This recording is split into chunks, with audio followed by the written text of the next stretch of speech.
WBFF in Baltimore. This is Fox 45 News at 10.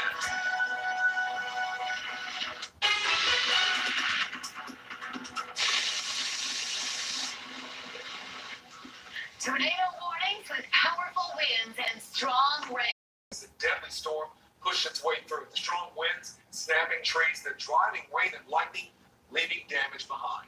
We have live team coverage of the aftermath of this afternoon's storms. Sorry. Chief Meteorologist Venus Reed will tell us what's in store for the rest of the night, and John Rydell will tell us about a senior center evacuated because of the storm.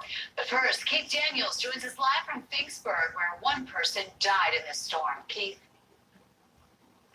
Well, Jennifer, we're live on Bloom Road, and that storm here in Finksburg again turned deadly. The power is out in this neighborhood, very dark behind us. Now, the Carroll County Sheriff's Office says the victim was 89 years old.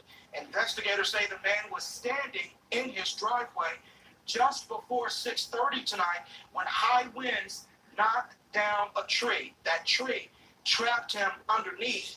He was pronounced dead at the scene.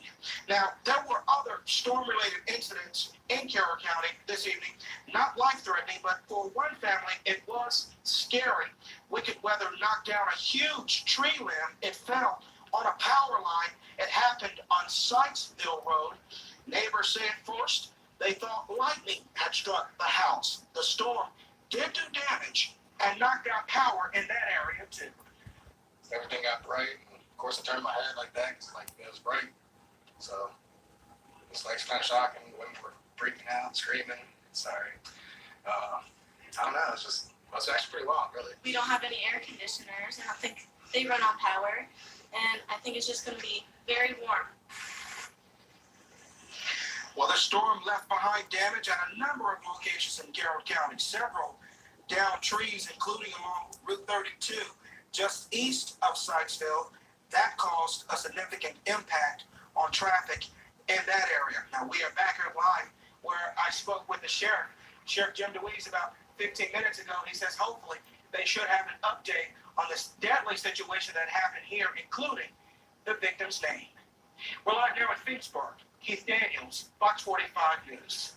Thank you, Keith. Some scary moments this evening for some residents of a condo complex in Baltimore County. Dozens of people were evacuated from a building in Quarry Lake off Green Spring Avenue. John Rydell is live there with more on what happened. John.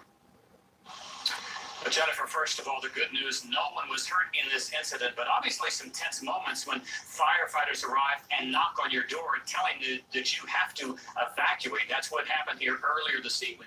Someone here called 911 to report an odor of natural gas. Fire crews quickly responded from the Pikesville and Lutherville stations, and when firefighters also smelled the gas, they immediately evacuated that building. Lightning struck a gas line, and that's what caused an odor in the building. And somebody made a phone call to the fire department, and they came and asked us to leave. They heard a humming noise, and they were able to track this humming noise coming from a single apartment. And once they got in that apartment, they were able to find in the attic space a broken line.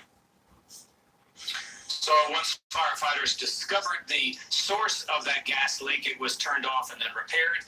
And as a result, the residents were told that they could go back into their building probably about 8:15. Fire department cannot confirm that it was, in fact, a lightning strike, but some folks here believe it certainly was. They heard a loud explosion.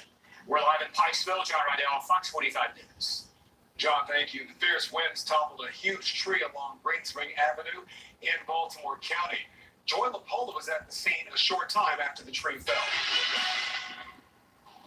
We're here in Baltimore County along Green Spring Valley Road. Now, if you're familiar with this area, we're just past Stevenson University, and right now the road is blocked off. I want to show you why. Come over here and take a look. This is a tree that has fallen across the street during the storms rolling through earlier this evening. Now, I want to give you an idea of just how huge this tree is. I'm 5'4.5", and you can take a look at how tall I am in reference to the roots roots of this tree and how much has been pulled out of the ground. You can see this tree is enormous. It is stretching across the entire span of Green Spring Valley Road here in Baltimore County. Now, for a lot of drivers, this evening's commute was a bit dicey, and that's because of things like this that have happened across the area as a result